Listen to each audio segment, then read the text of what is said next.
Welcome, everybody. In Chapter 5, we are going to turn our attention to audit evidence. And basically, we're going to look at the techniques we use to find evidence of the assertions made by management. So remember, assertions or statements or representations made by management, and these can be either explicit or implied. So if you think about the valuation of inventory, for instance, we see an amount of inventory showing up on the balance sheet. That's an explicit assertion of management as to the value of the inventory, but also it's implied that the management has the rights to the inventory. So you could have a situation where a company might have a bunch of inventory in a warehouse, but it could be some of that is consigned goods. So if we include consigned goods, goods that are owned by another party that we're selling on their behalf, that could actually overstate inventory. So there's an assertion that basically, yes, the value of the goods on the balance sheet are true, but also there's an assertion to the rights to these goods, the possession of the goods. So during the risk assessment stage of the audit, the auditor is trying to get an understanding of which types of assertions are significantly relevant to carrying the audit forward. So we're still in the planning stage of the audit here, and looking at these assertions in a very detailed manner early on helps us direct the flow of the audit going forward. So it's going to help us figure out what accounts we should really focus our time on in the future. Now, if you recall, the PCAOB sets standards for audits of public companies, and they have 5 assertions that they've defined that we show here below. For example, the existence or occurrence assertion. This is basically an assertion on the part of management that the assets or liabilities of the company actually exist. So think back again to the inventory example. All right, the existence occurrence assertion says that, yeah, the inventory, the amount of inventory that we have on the balance sheet, that stuff actually exists. We actually, have possession of that.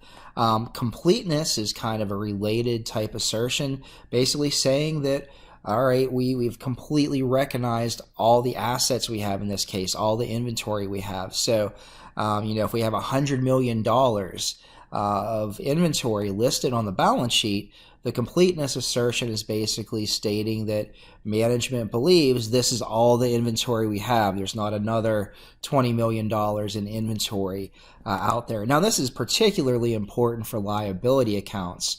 Management maybe wouldn't be so interested in underreporting inventory, but if you talk about liabilities, they have a bigger incentive maybe not to completely record all their liabilities so it looks like they're in a better financial position than what they actually are.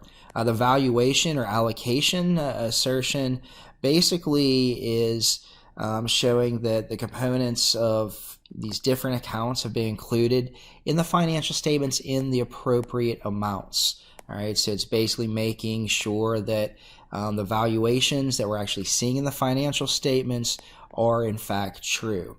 Now, rights and obligations, we've talked about this a little bit already with the prior example.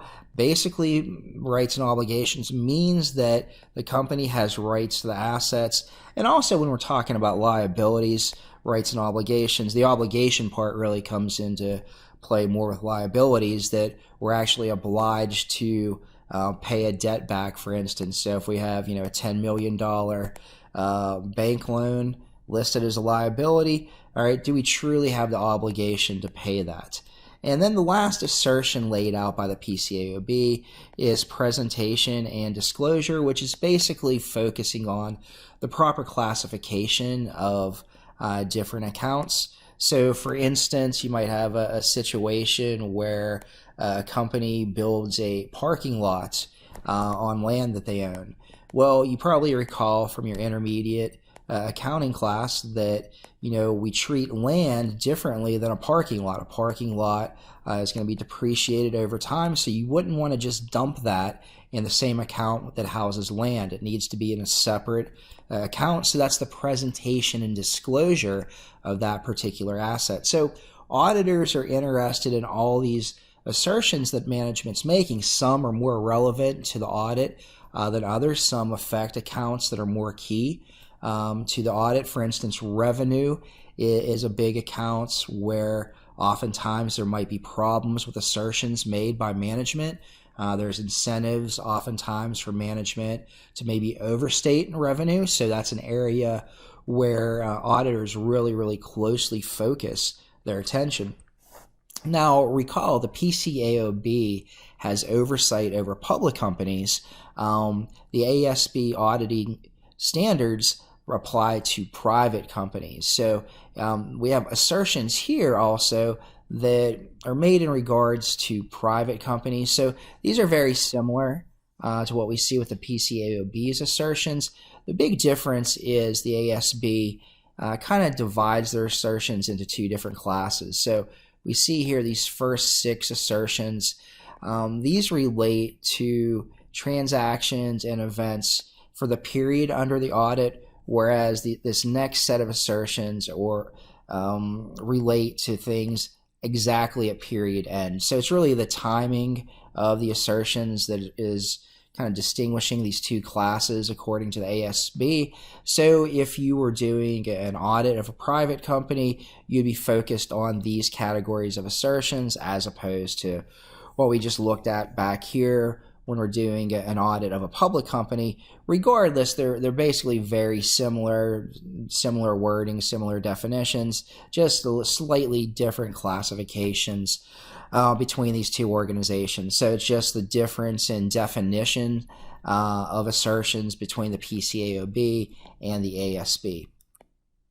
Now, as an auditor in the risk assessment stage, we really want to focus on relevant assertions. So assertions that could influence an end user of the financial statement's opinion of what's going on with the company. So during this risk assessment stage, auditors are going to spend a lot of time trying to develop a strategy for focusing their efforts, focusing their attentions later on in the audit. So they really want to figure out which particular accounts are at great risk of material misstatement, and they want to look at particular assertions related to those accounts. So again, revenue is a big account that gets a lot of focus.